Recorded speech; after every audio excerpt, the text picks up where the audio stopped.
Beyond the Mic with Sean Dillon. We're joined on the Starline by actor, comedian, director, filmmaker, podcaster. You've seen him in The League, Black Monday, Knuckles, and early in his career, he had lunch with the pre-Dances with Knives, Britney Spears. His latest effort is the book, Joyful Recollections of Trauma. We welcome Paul Scheer. What's up, Sean? How are you? Absolutely great, Paul. Let's go beyond the mic. Life isn't fair, and in some cases, it sucks. As a divorced dad, I know the pain of living without my children. You grew up as the only child of divorced parents.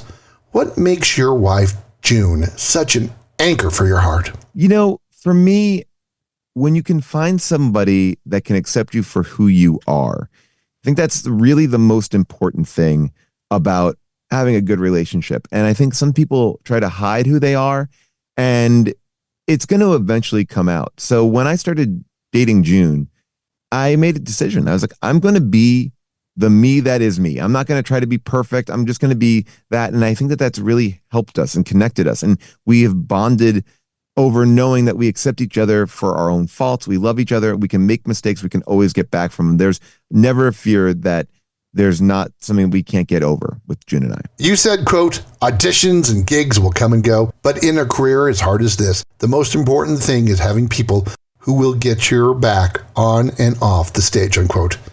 Who is that one person, not related to you, that has your back from the earliest days to today? Oh my gosh, not related to me. That's interesting. I really don't have that many people from from my past that aren't related to me. I will say that, when I first started at UCB, when I was a young guy, I was in college, these people that I performed with every week, whether it's the people like Rob Riggle or Rob Hubel, these are the guys who I've been performing with since I've been in college up until now. They've seen me, I've seen them get married, have kids. Our whole lives have changed. And throughout it all, we always are supporting each other, getting each other's backs. And we have text chains where we are just doing bits day in and day out. And that friendship, that connection is huge. His book, Joyful Recollections of Trauma, is available now, and Paul Scheer joins us beyond the mic for the Rocky and 8. 8 random questions, Paul. Answer with the first thing that comes to your mind. There is no pressure. What was your first Star Wars action figure? Oh, I know this 100%. My first one was Luke Skywalker in the Tatooine outfit with the lightsaber coming out of his hand. Favorite comic book you've ever collected? I got into comic books a little bit later, and I was in the Joss Whedon X-Men run. What was the best Clippers basketball game you've ever attended? There's a game about 2 years ago. Pat Beverly was on our team at that point. I love Pat Bev. The Clips were playing the Celtics. And whenever the Clippers play a big team like the Celtics or the Knicks, so many transplants that live in LA come to the game. So sometimes we'll feel like a Boston game. It'll sometimes feel like a New York game. And the Clippers were getting beaten, and they came back, and Pat Beverly started pumping up the crowd. And it was the first time that I felt like we owned our stadium up against a team that brings all their fans to come. You're a collector, so do you still have your Blockbuster card and or employee badge? I have them both. And as a matter of fact, I have pictures of them up on my website. What's the one look that June gets you that can make you laugh without a single word? June does a very confused face.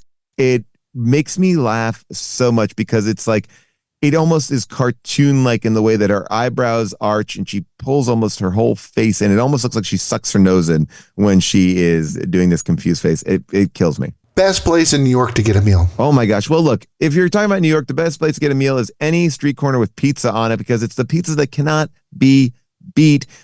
I would say you got to go down to like Washington Square area. There's some great pizza down there. John's Pizza, one of the best. Street corner pizza. That's good. Which movie will never find its way onto your top 100 list that your wife absolutely loves? Oh my gosh. My top 100 list.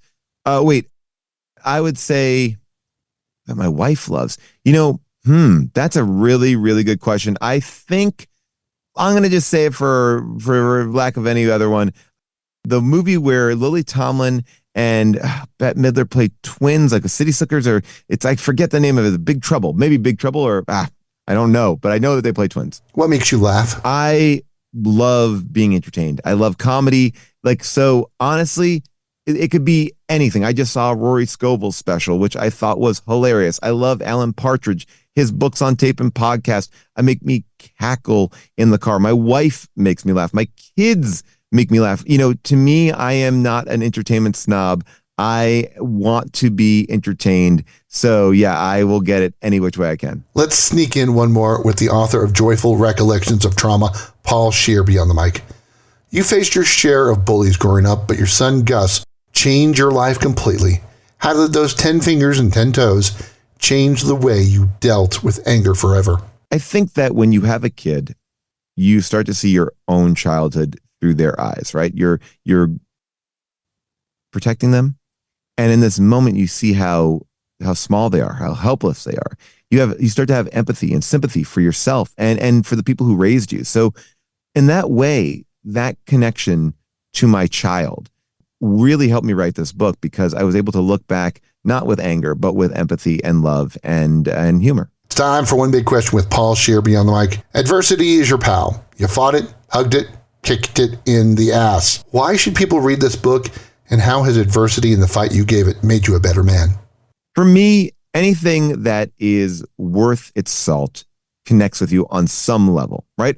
Whether it is I've lived through that, I identify that, or I can recognize the emotion of what it must have been like to live through that. And so really what I wanted to do in writing this book was give you a conversation with me. A conversation that's not prescriptive, but really just share my story, because everything that I've done, everything that I am, is through other people sharing their stories with me, inspiring me, making me go forward, making me find help, making me change. And the book is a lot of fun. It's a recollection of my childhood and my adulthood. And there's so much there that I think is identifiable, as I've talked to so many people when it's come out. And if you don't like to read, there's also an audiobook that I do, and you can hear me read it to you. And I would love to read it to you. His first action figure was Luke Skywalker. He'll eat any New York street corner pizza, and he wants you to read his book, Joyful Recollections of Trauma. Paul Scheer, thanks for taking the time to talk with us today. Oh, pleasure. And that, my friends, is a Beyond the Mic shortcut.